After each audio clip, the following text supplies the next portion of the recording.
Veld Club Lagrange holds this Piuma Hill Climb, and it's a good climb in Malibu, right off Malibu Canyon. And I don't know, it's a tough climb, and they do this race every year, and it's always a good race for me. Like, I train on that hill. It's almost an art to climbing it. You know, there's a lot of different pitches. There's a lot of different winds. So you know, I train on it all the time. I knew I could do well, and I had won it in the past. So I guess I had a little bit of confidence. I went out there the night before, up on the climb. So I wrote in really big letters, "Rachel, will you marry me?" And underneath, I had two boxes, and I said, "Check yes or no." And the idea was she was coming out with us.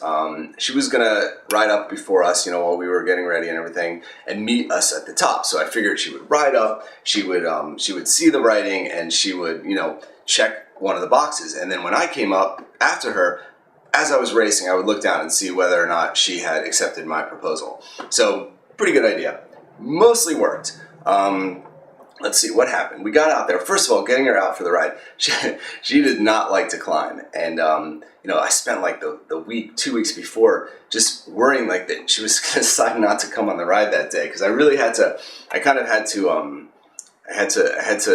convince her to go, but I didn't want to push her too hard because I knew if I did, she might not go. So I kind of like had to walk this really fine line just to make sure that she showed up on that day. And then to further things, I arranged so that she would be riding with a friend of mine. So, you know, if any disaster struck, if she decided to turn around, he would make sure that didn't happen. So everything went off pretty well. I had the ring in my pocket. I showed it, taking a piss in the bushes before the race. I whipped it out and showed it. That sounded really bad. I showed it. I showed the ring to my friend Matthias, and I told him what I was going to do. And so that was kind of cool. And so the race started, and it was fast. It was a really good year. It was really fast. We were moving along, and on the made it over the first climb, and on the second climb, second part of the climb, I started seeing Rachel and my friend Dave up ahead, and realized we were going to go past them. We thought we had arranged it with enough time for Rachel to get to the top before we did, but I guess the race was faster than we calculated, so we passed them. And so, you know, riding past them, I'm thinking to myself, like, oh my God, what do I do? Do I stop? You know, but of course I didn't stop, right? I did. I won the race, and I had this, like, you know, I had this vision that, like, she would be standing there at the finish line, that I would win the race and drop down on a knee and ask her to marry me. But I got up there and she wasn't there yet.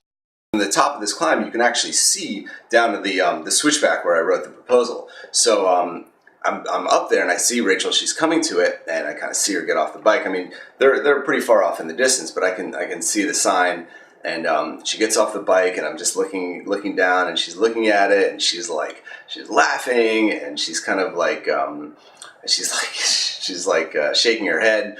So I got to watch that whole reaction, and then I think she did check off the box, but you know, we weren't going back down that way. So, but I think she was a little bit giddy at the time. So she checked off the yes box, and when she got to the top, I did drop down on a knee and propose to her, and we got lots of great pictures, which was cool. And so anyway, so there's like the next part of the Horowitz cycling saga there.